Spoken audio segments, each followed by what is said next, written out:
지난 주말에 연준 의장의 케빈 워시가 내정됐다라는 소식 때문에 어제 우리 시장에서도 변동성을 줬습니다. 워시가 누구길래 많이들 궁금하실 텐데 이분이 딱 알려주신다고 해서 굉장히 설레는데요. 권소연 이데일리 마케팅 센터장과 함께 분석 도움드리겠습니다. 센터장님 반갑습니다. 네, 안녕하세요. 네. 네. 트럼프 대통령이 픽한 케빈 워시 어떤 사람인가요?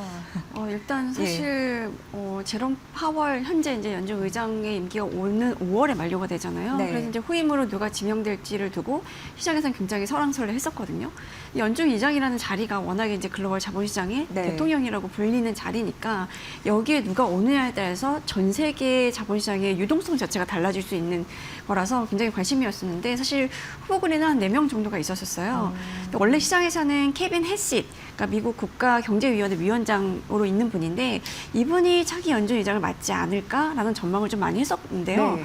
아니면 이제 블랙록 CIO로 있는 락 리더라는 분, 이분은 뭐 전폭적으로 금리 인하를 지지해온 분이기 때문에 이런 분들이 되지 않을까. 왜냐하면 트럼프 대통령이 계속 그동안 이제 금리 인하 이런 것들을 좀 이제 요구를 했기 때문에 이런 분들이 좀 오르내리고 있었는데 지난달 29일부터 케빈 해싯이 아니라 케빈 워시가 지명될 수도 있다라는 보도가 나오기 시작했어요. 예. 그리고 이제 30일에 트럼프 대통령이 SNS를 통해서 케빈 워시를 연준 의장으로 지명하게 돼서 매우 기쁘다라고 올리면서 이제 거의 확정이 된 거죠. 네. 이 케빈 워시라는 분은 70년생입니다. 굉장히 젊은 편에 속한. 그렇죠. 이제 스탠퍼드대 학부 네. 졸업하고 이제 하버드 로스쿨 출신인데요. 그 이후에 이제 투자은행이죠. 모건 스탠리 M&A 부분에서 이제 부사장까지 지낸 후에 이 조지 W 부시 행정부에서 백악관 국가경제위원회에서 일을 했고요. 2006년부터 2011년까지 연준 의사를 지냈습니다. 예. 이 2006년에 연준 이사로 선임 당시에 35세였거든요. 그러니까 연준 사상 최연소 이사 기록을 이분이 세웠고요. 2008년에 그때 한참 이제 금융위기 왔을 때였잖아요. 그때 이제 중앙은행하고 월스트리트 사이에서 이제 가교 역할을 했다라는 평가를 받고 있는데 워낙에 모건 스탠리에서 일을 오랫동안 했으니까 월가 인맥이 굉장히 탄탄했고 이 위기의 이제 근원이었던 이제 심장부였던 월가하고 이제 중앙은행하고 어떻게 정책 협조를 할 것인지에 대해서 중간에 조율을 많이 했다는 거죠. 네. 그래서 금융위기 당시에 뭐 JP 모건이 베어 스턴스를 인수한다거나 모건 스탠리가 은행 지주회사 같은 전환하는데 이런 이제 구조조정에 있어서 굉장히 큰 중재 역할을 했다고 하고요. 그러다가 이제 연준의 양적 완화 정책에 좀 반대 의사를 내면서 2011년 3월에 이제 사임을 했습니다. 그때 임기가 7년이나 남았었는데 이제 과감하게 사임을 하고 나와서 뭐 이제 연구소 이런 데 계셨었는데 뭐 사실 이제 연준 의장을 이제 지명한 상태고 연방 상원의 인준 표결을 거쳐야 이제 임명이 되거든요. 네. 그럼 이제 공식 취임까지는 아직 이제 절차들이 좀 남아 있긴 한데 일단 내정이 됐으니까 시장은 이분의 이제 성향이라든가 이런 것들을 분석해 보면서 굉장히 크게 반응을 했던 거죠. 네. 근데 이제 워시가 내정된 거에 대해서 시장이 민감하게 반응했던 이유 이런 부분을 좀 알아봤으면 좋겠습니다. 또 사실 이제 예. 워시가 통화 정책을 어떤 방향으로 가져갈 건지 이게 이제 가장 핵심인 거잖아요. 네. 시장에서는 일단 워시를 굉장히 강력한 매파 성향이 강한 인사로 이제 봤던 것 같아요. 연준 이사로 있던 시절에 그리고 이제 퇴임 직후까지 뭐 인플레이션을 경계하는 이제 발언들을 굉장히 많이 했거든요. 예. 그래서 이제 그때도 대표적인 매파 인사를 꼽혔었는데 예를 들면 이런 거예요. 연준 이사를 사임하던 시기에 월스트리트저널에 기고를 하면서 연준의 6천억 달러 국채 매입 계획에 대해서 굉장히 비판을 했고요. 이 국채를 사실 연준이 매입한다는 거는 매입하면서 돈을 시장에 내주는 거기 때문에 네네. 유동성을 푸는 거잖아요. 유동성 푸는 거 자체는 좀 반대를 한 거죠. 그리고 이제 2021년에는 연준의 이 대규모 자산 매입, 그러니까 이제 양적 완화가 더 큰 인플레이션 문제를 초래할 수 있다라는 이제 경계 의식 이런 것들을 좀 표출하기도 했습니다. 사실 연준 내에서는 이제 경제가 너무 빠르게 성장하거나 노동자들의 임금, 그러니까 월급이 너무 많이 오를 때 인플레이션이 발생한다라는 거를 이제 공시처럼 이제 여기고 네네네. 있거든요. 이게 전통적인 연준의 시각인 건데 워시는 살짝 좀 다른 시각을 좀 보였던 것 같아요. 그러니까 인플레이션이라는 것 자체는 정부가 너무 많은 돈을 쓰고 너무 많은 돈을 찍어낼 때 발생한다라고 이제 설명을 했거든요. 예. 그래서 계속 이제 했던 얘기들이 연준이 대차 대조표를 줄여야 된다고 주장을 했었어요. 이 연준의 대차 대조표라는 거는 연준이 갖고 있는 자산을 얘기하는 건데 예를 들어 국채를 사면서 시장에 유동성을 뿌리면 그 국채는 연준의 자산이 되는 겁니다. 그래서 만약에 유동성을 많이 이제 공급을 하게 되면 연준의 대차 대조표가 이제 비대해지게 되는데 이 연준이 거대한 대차 대조표를 유지하는 것 자체가 연준이 언제든지 돈을 더 풀 수 있다라는 신호를 주는 셈인 거고 이게 장기적으로 인플레 기대 심리를 자극한다라는 게 이제 월시 주장이었었어요. 네.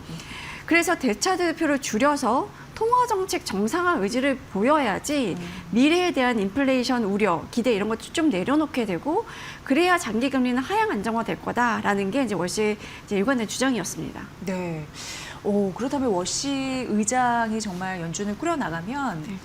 그때는 통화 완화 정책이 좀 힘든 건지 이걸 또 시장이 우려해서 그때 빠진 것 같은데 센터장님 어떻게 보세요? 그러니까 일단 시장은 네. 그렇게 받아들인 것 같아요. 어제 상황만 보게 되면 이제 증시는 빠지고 금리는 오르고 금값, 은값 이런 원자재 가격이 다 폭락을 했잖아요. 네.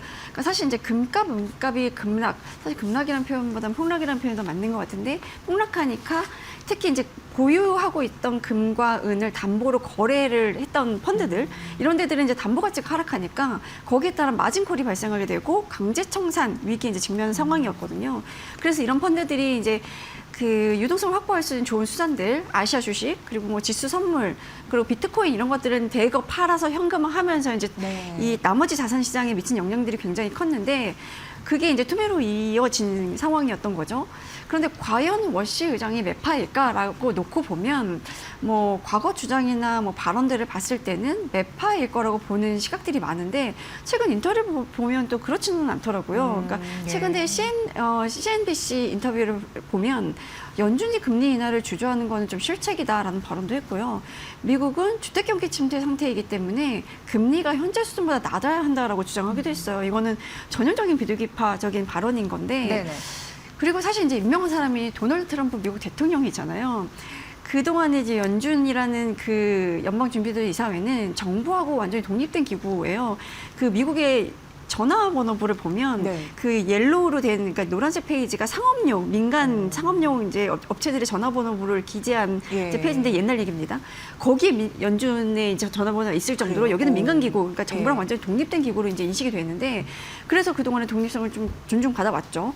그런데 트럼프 대통령 이제 집권 이후에 계속 이제 제롬 파월 의장을 향해서 기준금리를 대폭 인하하라라는 이제 압박을 꾸준히 가해 왔었잖아요.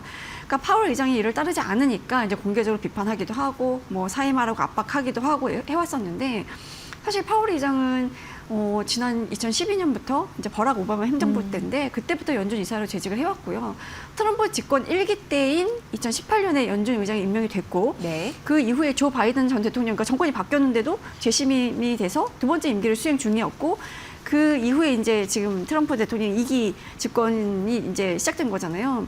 트럼프 대통령이 계속 파월 사임을 압박하면서 이제 임기 종료가 다가오니까 케빈 워시라는 분을 내정을 한 건데 그런 인물이 과연 트럼프의 의지와 반하게 강력한 매파 행보를 과연 보일까? 네, 그러니까요. 아닐 거라는 이제 해석들이 지금 있는 거죠. 네. 그러니까 이제 매파라기보다는 그냥 시장의 논리에 따라서 자신의 상황에 따라서의 발언이다 이렇게 느끼면 되는 걸까요? 네, 뭐 네. 이제 제가 보기에는 좀 그런 부분이 좀 있는 것 같은데 네. 연준이 대차대조표를 줄여야 한다고 한 것은 이제 시장에서 얼핏 보기에는 대차대조표를 줄여야 된다는 건 자산을 판다는 거고 그럼 이제 시중 유동성이 연준으로 들어오는 거니까 이제 양적 긴축이 되는 거 아니냐라는 생각을 할 수가 있는데 사실 워시 내정자가 얘기한 거는 시장에서 금리가 경제 성장률을 반영한 수준에서 자연스럽게 결정되도록 하려면 연준이 좀 빠져줘야 된다라는 예. 논리인 거예요. 그러니까 아무래도 연준이 채권을 대량으로 들고 있으면 채권 시장의 수급에 이제 영향을 줄 수밖에 없고 그게 채권 시장을 좀 왜곡할 수 있을 거고 시장 금리가 경제 펀더멘털을 제대로 반영을 못하니까 연준이 그 역할을 좀 내려놓으면 시장에서 펀더멘털을 반영한 금리가 이제 결정이 될 거고 그렇게 되면 불필요한 금리 급등 이런 것들은 좀 막을 수 있지 않겠냐. 이게 어찌 보면 상당히 시장주의자의 논리인 건데 그리고 이제 대차대조표를 비워놔야 이제 정작 금리 인하가 필요할 때, 네. 그러니까 정작 유동성 공급이 필요할 때 정책 수단, 그러니까 정책 여력을 갖게 된다라는 주장인 거예요. 그러니까 금리를 내리거나 자산을 매입할 수 있는 여력이 생긴다는 거니까 시장에도 그러면 연준이 필요할 때 개입을 언제든지 할 수 있는 능력이 있다라는 시간을 계속 줄 수 있는 거잖아요. 반면에 대차대조표가 너무 비대해지면 연준이 할 수 있는 게 없네? 라는 신호를 줄 수도 있으니까 네. 그런 면에서 이제 대차대조표를 비워놓는 게 맞다라는 논리인 건데 이게 사실 이제 시장주의자의 원론적인 논리인 거지 이게 뭐 매파적인 시각을 라고 보기에는 조금 애매한 부분이 있지 않나 하는 생각이 좀 듭니다. 네. 그리고 센터장님 AI와 맞물려서 뭐랄까 그 통화 정책을 얘기하기도 하던데 네, 뭐 그쵸. 어떻게 우리가 받아들일지. 최근에 월스트리트저널 기고문 중에 이제 이런 내용을 좀 쓰긴 했었어요. 제롬 파월 의장 하에 연준이 현명하지 못한 선택을 해왔다라고 했거든요. 그러니까 연준이 인공지능의 생산성을 크게 높이고 인플레를 낮출 것이라는 점을 좀 간과하고 있다라고 비판을 했는데 사실 지금 모든 얘기를 할 때 AI가 빠지지 않잖아요. 그 AI가 우리의 일상, 우리의 경제 구조, 이제 산업 구조 이런 것들을 어떻게 바꿔놓을지에 대해서 이제 다들 궁금해하고 그 속도가 굉장히 빠를 거라는 거는 동의를 하고 있는데 이 사실 그러니까 AI가 가져오는 이제 생산성을 극대화하는 효과 이런 것들이 결국은 인플레를 자극하지 않으면서 성장률을 높일 수 있다고 본 거예요. 네. 그러니까 과거에 어찌 보면 이제 1990년대에 그때 뭐 인터넷 도입되고 그러면서 인터넷 붐이 일었던 시기였거든요. 그때 앨런 그린스펀 그때 당시 연준 의장이 이런 생산성 붐을 금리 인하의 기반으로 삼았던 시기가 있었어요. 그거랑 좀 비슷한 느낌이 좀 들기는 한데 네네. 사실 연준의 이제 그 목표라는 게 물가 안정 그리고 이제 경제 성장이에요. 그 물가 안정과 성장 사이에서 연준은 고민을 할 수밖에 없고 이 생산성 향상이 물가를 자극하지 않으면서도 성장을 촉진할 수 있다라고 하면 이 물가를 자극하지 않는다면 사실 금리를 올리지 않아도 되는 그쵸. 금리를 네. 낮춰도 되는 상황인 거거든요. 그러니까 사실 이 금리를 올리고 내리고에 있어서의 가장 중요한 거는 물가인 건데 AI로 인해서 물가를 올리지 않고도 생산성을 높일 수 있다. 그래서 성장을 좀 높일 수 있다라고 하면 그런 이제 상황 자체에서는 이제 금리를 좀 낮출 수 있는 여지가 늘어나는 거죠. 네. 그래서 단순히 금리를 내리거나 올리는 이런 게 아니라 단순히 매파나 비둘기파 이런 걸 논하는 게 아니라 뭐 기술, 생산성 개선 이런 것들을 통해서 지속적인 성장 구조를 제시할 것이다라는 점에서 단순히 우리가 이제 케빈 워시를 매파 성향이 짙은 인사다라고 볼 수는 없다라는 게 제 생각입니다. 네.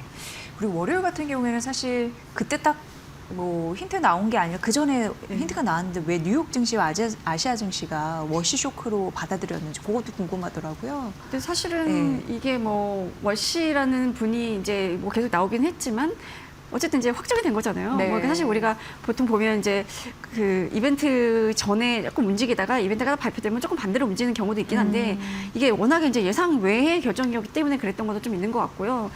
이게 결국은 이 워시 내정자 때문에 이제 변동성이 굉장히 커진 양상인 건데 뭐 어제 오늘 사실 롤러코스터를 타는 분위기긴 하죠. 국내 증시도 뭐 급락 급등이라는 표현보다는 폭락 폭등이라는 표현이 더 네, 네. 어울릴 것 같긴 한데 어제 뭐 국내 증시 블랙 먼데이였고 코스피시 5천 깨졌고 뭐 너무 하락하니까 이제 5분간 거래 정지하는 매도 사이드카가 발동이 됐는데 오늘은 또 반대로 너무 오르니까 매수 사이드카가 네, 네, 네. 발동이 되고 또 보니까 간밤에 사실 저는 어제 그렇게 이제 아시아 증시를 비롯한 국내 증시가 다 이제 하락했잖아요. 그래서 간밤에 트럼프 대통령이라든가 아니면 이제 그 내정자가 뭔가 이걸 진화하는 발언을 하지 않을까 하는 기대를 좀 했었어요. 예. 근데 사실 그런 거는 없었더라고요. 그럼에도 불구하고 시장 스스로 아, 이거 너무 우리가 과도했네. 라는 이제 판단을 한 것 같고요. 그 결과가 이제 간밤에 뉴욕 증시는 일찍 올랐고 금값, 문값도 뭐 추가로 하락하긴 했지만 이제 급락세 자체는 진정이 되는 분위기고 해서 워시 쇼크 자체는 이제 금방 진정이 되는 분위기다라고 볼 수 있는 것 같습니다. 네. 근데 이제 급락장에 개인 투자자들은 주식을 쓸어 모았습니다. 똑똑해진 거다 이런 생각도 들고. 그러니까 저희가 어떻게 우리가 보세요? 보면 지금 개미 투자자들이 굉장히 스마트해졌다는 네. 느낌이 좀 드는 네. 게 네. 과거에는 약간 추종 매물 좀 많이 했었잖아요. 네. 외국인 기관들이 이제 사면 따라 사고 뒤늦게 네. 팔면 뒤늦게 막 따라 팔고 막 이랬었는데 지금은 어찌 보면 이제 반대로 매매하는 컨트롤리언 전략 같은 거를 좀 쓰는 것 같아요. 그래서 증시가 막 이렇게 오르는 와중에 잠깐 어제 폭락하는 시기에 이거를 이제 매수 기회로 받아들여서 대거 뭐 5조 원 넘게 샀잖아요. 역대 최대 규모로 샀는데 오늘 또 이제 오르니까 이제 차익 실현을 좀 하는 분위기. 예, 예. 그러니까 굉장히 스마트해졌다라는 생각이 좀 들고 이게 사실 과거의 역대 최대 규모였을 때는 그 개인 수매수 규모가 역대 최대 규모였을 때가 코로나19 그때 이제 대응하면서 유동성 막 풀리고 동학개미 운동 일어났을 때였잖아요. 근데 지금은 그때보다 더 많이 샀다는 거는 그만큼 과거 경험치상 네. 개인들이 아 요거는 이렇게 폭락하고 이런 거는 매수 기회다. 그리고 워시 쇼크가 그렇게 오래 가지 않을 거라는 거를 이제 개인 투자자들도 충분히 이제 인지를 한 거 아닌가. 그리고 사실 이것 때문에 뭐 이제 인터넷 검색을 좀 해보면 네. 개인들이 쓰는 블로거들을 찾아보면 굉장히 수준이 많이 올라와 있더라고요. 이게 뭐 그 그 발언을 분석하는 것뿐만 아니라 그 발언을 해석하는 그 수준 자체도 굉장히 올라온 것 같아서 개미들이 굉장히 스마트해진 결과다라고 저는 보고 있습니다. 네, 스마트해진 개인 투자자분들. 자, 그럼 향후 시장 전망은 어떻게 보세요? 일단 워시 쇼크 자체는 이제 그걸로 인해서 자산시장이 내리막길을 걷는 쪽으로 방향을 틀었다라고 보기는 좀 어렵고요. 네. 불확실성에 따른 단기 충격이었다라고 이제 보는 게 맞는데, 뭐 금은 비트코인 급락 같은 경우는 이제 그동안에 과도한 레버리지를 기반으로 오른 것도 좀 있잖아요. 그런 것 때문에 더 큰 충격이 왔다라고 이제 보는 건데, 그간 뭐 주식도 그렇고 뭐 금은 같은 원자재도 그렇고 단기간에 가파르게 올랐잖아요. 그래서 조정을 좀 받고 가야 되는 시기였는데, 뭐 조정을 사실 살짝만 받았지 이렇게 크게 조정은 받지는 못했던 상황이라서, 어찌 보면 어제의 폭락은 워시 내정으로 인해서 약간 울고 싶은데 뺨 때린 격이라고 저는 보고 있습니다. 그래서 이제 중장기적으로 시장이 어떻게 움직일지, 이거는 일단 워시 내정자가 어떤 입장을 취할지를 좀 지켜봐야 될 텐데, 뭐 일단 연준의 이제 인사청문회 과정에서 여러 가지 발언이 좀 나올 거잖아요. 그러면 이분이 이제 연준은 어떻게 운용해 가겠다라는 이제 방향성 이런 것들을 좀 볼 수 있을 거고, 거기에 나아가서 이제 미국의 연준의 통화정책 방향이 어떤 쪽으로 갈지 이런 것들을 좀 볼 수 있을 텐데, 그럴 때 좀 이제 가늠을 해볼 필요가 있을 것 같고요. 시장 일각에서는 워시가 뭐 전통적인 매파냐, 비둘기파냐 이렇게 보기에는 좀 어렵다는 의견이 좀 많은 것 같은데, 유연하게 정책을 좀 조합을 해서 뭐 금리 인하를 좀 추진하면서도 통화 정책 프레임 자체를 좀 변화하는 방향으로 모색하지 않을까 하는 생각이 드는 게, 네. AI를 언급하고 AI가 경제 혹은 물가에 미치는 영향에 대해서 이제 언급을 했기 때문에, 그런 거에 대한 분석을 기반으로 통화 정책의 프레임을 새로 가져가지 않을까. 그럼 이 과정에서 이제 개인 투자자들은 계속 이제 이 발언이라든가 이런 것들을 좀 지켜보셔야 될 것 같은데, 일단은 코스피 지수가 이만큼 올랐고 지금 다시 이제 5,100선을 넘어섰지만, 여전히 PER이나 PBR 대비로는 여전히 비싸지는 않다라는 네. 분석들이 좀 많아서 조금 더 기대를 해봐도 되지 않을까 하는 생각이 듭니다, 저는. 네.